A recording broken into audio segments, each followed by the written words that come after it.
is ons tans besig om by die saligsprekinge stil te staan, Matteus 5 vers 1 tot 12. Ek het nou goed gedink om vanoggend weer die gedeelte te lees, Matteus 5 vers 1 tot 12, so ons skriflesing. Toe Jesus die skare sien, het hy teen die berg opgegaan. Hy het gaan sit en sy disippels het na hom gekom. Hy het begin praat en hulle geleer en gesê: Gelukkig is die armes van gees, want aan hulle behoort die koninkryk van die hemele. Gelukkig is die wat treur, want hulle sal vertroos word.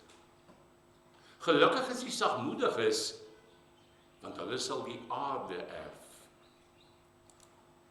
Gelukkig is die wat honger en dors na geregtigheid, want hulle sal versadig word.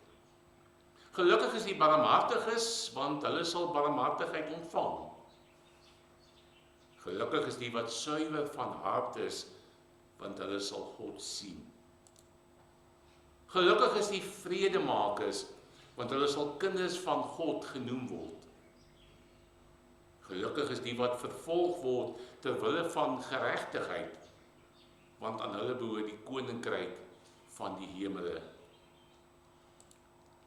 Gelukkig is julle, wanneer die mense julle om my ontwil beledig en vervolg en vals beskuldig van alles wat sleg is. Wees bly en jubel, omdat julle beloning groot is in die hemele. Hulle het immers die profete voor julle net so vervolg. Net seker maak is daar vanoggend klas vir die voorskoolse kinders. Lyk my daar is, so die voorskoolse kinders kan na hulle lokaal toe beweeg.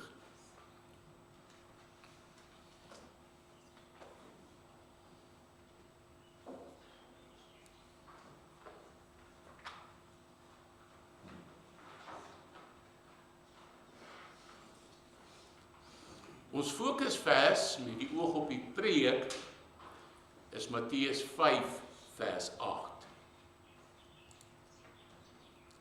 Gelukkig is die wat suiwer van hart is, want hulle sal God sien.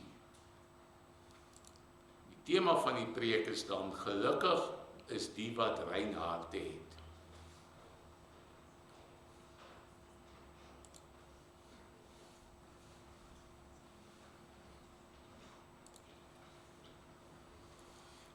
Geliefdes in ons Here Jesus Christus, 'n rein hart, of ons kan sê 'n suiwer hart.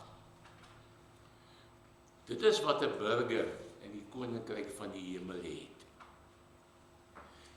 Dit is wat 'n disipel van Jesus het. Dit is wat elkeen van ons moet hê. 'n rein hart. Maar wat is 'n rein hart? Nou, julle almal weet wat ons bedoel as ons sê iemand het 'n goeie hart. Nou, 'n rein hart en 'n goeie hart is byna dieselfde. Ons kan sê dat iemand wat 'n goeie hart het, is iemand wat 'n rein hart het, of 'n suiwer hart het. Dis iemand wie se bedoelings suiwer is. Dit is iemand wie se gesindheid reg is. 'n rein hart is 'n hart wat gereinig is, skoongemaak is. Nou die Griekse woord vir rein is katharos. Kom van die woord katharis wat beteken reinig van vuilheid en onsuiverheid. En as jy nou hierdie Griekse woord aanluister, katharis, waar die woord katasis vandaan kom. Meeste van julle het al seker gehoor van die woord katasis. Nou ek het 'n bietjie na die handwoordeboek van die Afrikaanse taal, die HT, gaan kyk, en daar staan dat die woord katasis 2 betekenisse het. Eerstens dui dit op 'n suiwering van die darmkanaal. Soos wanneer jy 'n purgeermiddel inneem om jou maag te laat gaan, om jou darms dan skoon te spoel. Tweedens, dui dit op 'n suiwering van jou siel of jou gemoed. Soos wanneer jy na 'n sielkundige of 'n beraader toe gaan en dan wat ons noem 'n katarsis ervaar. En so is 'n rein hart 'n hart wat gesuiwer is, skoongemaak is. Nou die woord suiwer beteken ook onvermeng, nie gemeng nie. Dink aan die suiwering van goud of silwer. Wat gebeur as goud of silwer gesuiwer word?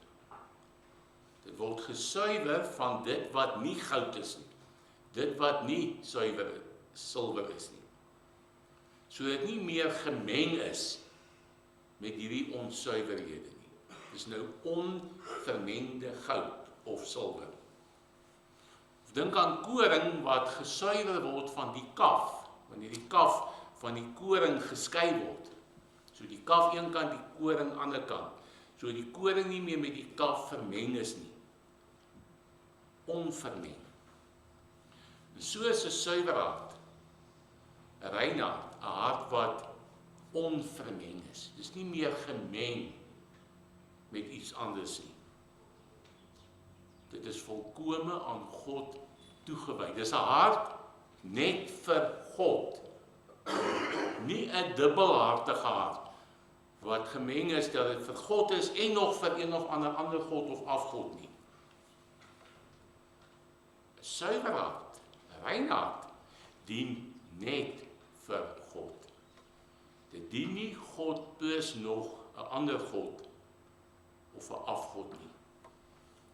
Nou Lukas 5 vers 8 staan daar, gelukkig is die wat suiwer van hart is, want hulle sal God sien.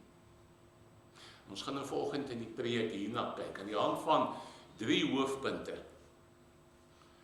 Wat is die rede hoekom ons suiwer harte moet hê? Nommer 2, wat is die roete om 'n suiwer hart te kry? En nommer 3, wat is die resultaat as ons suiwer rein hart het? Dis die rede, die roete en die resultaat. Kom ons begin met die rede. Die vraag, wat is die rede waarom ons rein harte moet hê? En die antwoord is baie eenvoudig. Omdat dit is wat God wil hê. Dit is wat God wil hê. God wil hê dat ons rein harte moet hê. En daar's verskeie tekste in die Bybel wat sê dat dit vir God oor iemand se hart gaan. Ek gaan net een voorbeeld noem. 1 Samuel 16 vers 7, daar staan, maar die Here het vir Samuel gesê, moenie na sy voorkoms en sy reisige gestalte kyk nie, want ek het hom afgekeer. Dit gaan immers nie oor wat die mens sien nie, want die mens kyk na wat hy sien, maar die Here kyk na die hart. Een van baie tekste wat sê, God kyk na ons harte. Nou vir die skrifkenners en die fariseërs in Jesus se tyd was die uiterlike belangrik. Was 'n uiterlike vorm godsdiens. So hulle het nie so baie aandag gegee aan die innerlike nie. En dis juist waarmee Jesus 'n probleem gehad het. Ons sien dit byvoorbeeld in Matteus 23 vers 25 tot 27 waar Jesus gesê het, wee julle skrifkenners en fariseërs skynheiliges, want julle maak die buitekant van die beker en die skottel skoon, maar binnekant is dit vol roofsug en onbeheersheid. Blinde fariseer, maak eers die binnekant van die beker skoon, dan sal ook die buitekant skoon wees. Wee julle skrifkenners en fariseërs skynheiliges, want julle is soos wit gekalkte grafte wat van buite pragtig lyk, maar van binne is julle vol doodsbeendere en elke vorm van onreinheid. En hieruit, en ook uit baie van die ander woorde wat Jesus uitgespreek het toe op aarde was, is dit duidelik dat hoe ons binnekant lyk vir Jesus belangrik is. dit wat in ons harte aangaan, is vir hom belangrik. Hy wil hê ons harte moet rein wees, gesuiwer, onvermeng, ten volle net aan hom alleen toegewy. Jy kan elke Sondag in die erediens wees, maar as jou hart nie rein is nie, help dit niks nie. Jy kan hoe godsdienstig ook al wees, maar as jou hart nie rein is nie, help dit niks nie. God soek rein harte. En as jy glo, soek jy dit ook. 'n ware gelowige, 'n ware burger in God se koninkryk, 'n ware disipel van Jesus, is iemand wat soos sy God self ook 'n rein hart wil hê. En daar's verskeie tekste in die Bybel wat getuig van gelowiges se hinkering na 'n rein hart. Ek gaan ook net weer een voorbeeld noem, Psalm 51 vers 12. Daar staan: skep 'n rein hart vir my, o God. Vernuwe 'n bestendige gees in my binneste. Skep vir my 'n rein hart. Dit is die versigtiging van elke ware gelowige. Dit gaan eintlik oor wie ons is. Wie ons is baie belangrik. Want wie ons is, bepaal wat ons dink, en doen, en sê. Die klem is nie op wat ons behoort te doen nie, maar wie ons behoort te wees. As die klem net sou gewees het op wat ons behoort te doen, jy moenie dit doen nie, jy mag net dit doen en so aan, dan is daar die gevaar dat, soos in die geval van die Fariseërs en die skrifgeleerdes, ons woorde en ons dade slegs uiterlike skyn sal wees, terwyl die innerlike belangriker is. Maar as die klem is op wie ons is, op ons innerlike, dan sal wie ons is bepaal wat ons doen. So die groot verandering wat in ons lewe moet kom, is nie in die eerste plek dit wat jy dink en sê en doen nie, maar wie jy is. En wanneer wie ons is verander ook dit wat ons dink en sê en doen. Kom ons kom na die tweede plek by die roete. Wat is die roete om 'n rein hart te hê?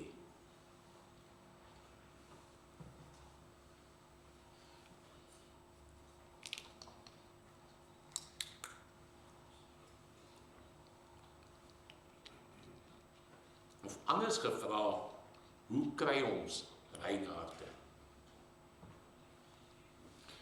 Die antwoord is, God gee dit vir ons. Ons kry rein harte by God. Daar is mense wat op ander maniere probeer om 'n rein hart te kry. 'n Voorbeeld hiervan is mense wat in 'n klooster gaan bly. So jy gee pad uit die wêreld en jy gaan bly nou in 'n klooster en dan hoop jy dat deur dit te doen jy nou 'n rein hart kan kry, want nou word jy nie meer blootgestel aan die boosheid van die wêreld, al die slegte dinge nie, so jy my een kant hou in 'n klooster kan dit dalk 'n rein hart kry. Nog 'n voorbeeld is mense wat glo in 'n tweede werk van genade, wat baie keer genoem word as sogenaamde second blessing, wat dan aan jou 'n rein hart gee en dat jy dan nie meer sondig nie. Die probleem is net, dit werk nie. Want hoor wat staan in Spreuke 20 vers 9. Wie kan sê, ek het my hart skoon gehou, ek is rein van my sonde? Wie kan dit sê? Niemand nie. Die probleem is, dit is nie in ons aard om 'n rein hart te hê nie. Die hartseer gevolg van die sondeval, is dat daar 'n boosheid binne in ons harte gekom het. En dit geld vir elkeen van ons. Dis daarom dat ons met die versigtiging van Psalm 51 vers 12 leef, skep vir my 'n rein hart, o God. God het hierdie versigtiging beantwoord met 'n belofte. Belofte wat ons kry in Jesegiel 36 vers 25 en 26, waar daar staan: Ek sal rein water oor julle sprinkel en julle sal rein wees. Van al julle onreinheid en van al julle afgodsbeelde sal ek julle reinig. Ek sal vir julle 'n nuwe hart gee, 'n nuwe gees sal ek in julle binneste gee. Ek sal die hart van klip uit julle liggame verwyder en vir julle 'n hart van vlees gee. God het hierdie belofte nagekom.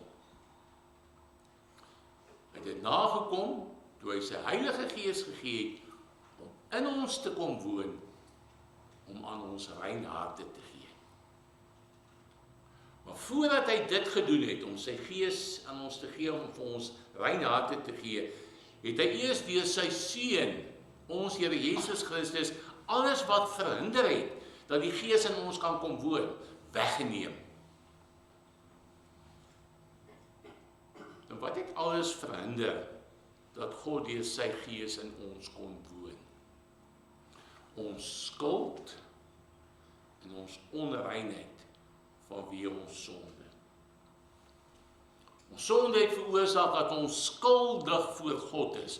Ons verdien om deur God gestraf te word, om nie saam met God te leef nie. En dit keer dat die Gees in ons kon kom woon. Maar Jesus Christus is in ons plek skuldig bevind en gestraf. Die gevolg is dat ons nou onskuldig voor God is, en as gevolg van Jesus, dit wat Jesus vir ons verdien het, saam met God mag lewe. Verder het ons sonde veroorsaak dat ons onrein geword het. En die gevolg hiervan is, ons kon dit nie waag om in die teenwoordigheid van God te kom. Ons kon dit nie waag om naby God te kom. Hoekom nie? Want God is 'n heilige God. Niks wat onrein of onheilig is, kan in sy teenwoordigheid kom nie. Maar wat het Jesus Christus gedoen? Hy het ons kom skoonwas deur sy bloed. Hy het ons gereinig van hierdie onheiligheid, sodat ons nou geheilig is.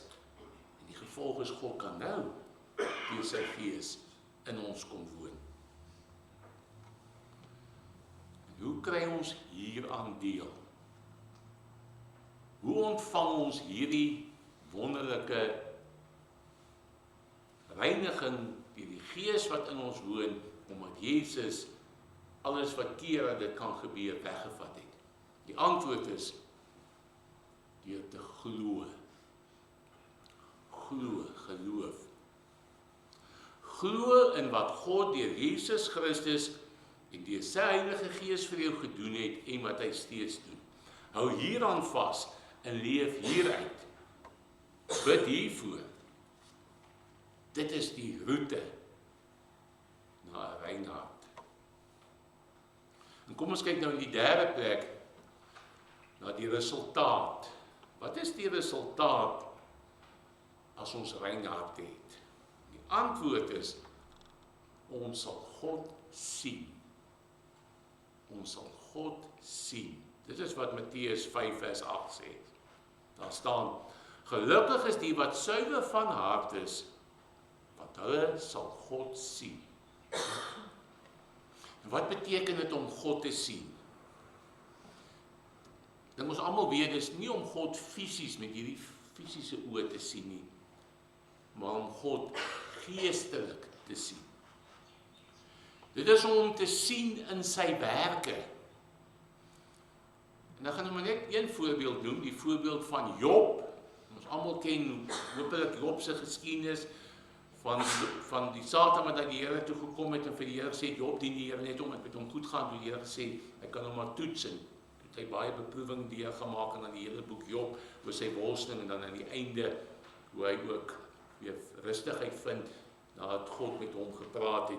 En dan staan daar in Job 42 vers 5, op hoë sê het ek van u verneem, want nou het my oog u gesien. Nou het my oog u gesien. Waarin het Job vir God gesien? en die swaar kry wat hy deurgemaak het. God kan gesien word in ons beproewings, in ons swaar kry. God kan gesien word in die natuur. God kan gesien word in die geskiedenis en in die dinge wat in die wêreld gebeur. Hy kan gesien word in jou eie lewe en in die lewe van ander mense. En wie is die mense wat God in hierdie dinge sien? Die gelowiges wat rein van hart is. Gelukkig is die wat rein van hart is, want hulle sal God sien. Ons sien van God kan vergelyk word met hoe 'n blinde kindjie tog sy ouers sien. 'n Blinde kind kan nie sy pa en ma sien nie, maar tog voel daardie kind as pa en ma by hom is en dit maak hom rustig. Hy sien hulle in 'n sekere sin. Net so kan ons God se teenwoordigheid aanvoel, al kan ons hom nie met ons fisiese oë sien nie. En wanneer voel ons God se teenwoordigheid die sterkste aan? Wanneer sien ons God so geestelik? Wanneer ons lewe volkome op hom gerig is, wanneer ons rein van hart is, dis wat ek net nou gesê het, dis die wat rein van hart is, wat hom sien. So ons kan sê, die reinheid van my hart reinig my oë om oop te gaan, die oë van my siel om oop te gaan sodat God sigbaar is. Dan ervaar ons 'n diepe, besondere en unieke sekerheid ten opsigte van God, wat in effek so goed of selfs beter is as om God fisies te sien. En dan maak jou omstandighede nie saak nie. Al gaan dit hoe sleg met jou, jy ken jou God, jy voel en sien sy teenwoordigheid in jou lewe, en te midde van die storms in jou lewe, gee dit aan jou innerlike vrede. En tog is hierdie sien van God in hierdie lewe nog onvolkome. Dit is nie 'n volmaakte sien van God nie. Net soos ons rein van hart wees nog onvolkome is. Dit is sodat daar oorblyfsels, nadat ons rein harte gekry het deur die genade van God, oorblyfsels van die boosheid van ons ou hart in ons oorgebly het. En so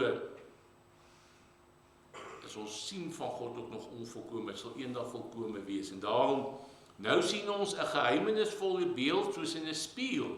So staan dit in 1 Korintiërs 13 vers 12. Maar eendag sal ons van aangesig tot aangesig sien. Eendag sal ons alles sien soos dit werklik is. Dan sal ons 'n verruklike, heerlike sien van God ervaar.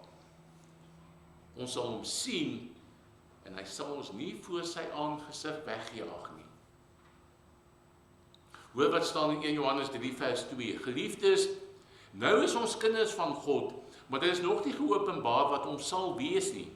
Wat ons weet, is dat wanneer hy verskyn, ons soos hy sal wees, omdat ons hom sal sien soos hy is.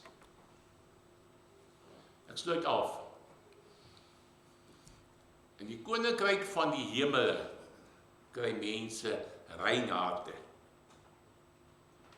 Beteken dat ons as gelowiges rein harte het, want ons is burgers van die koninkryk van die hemele.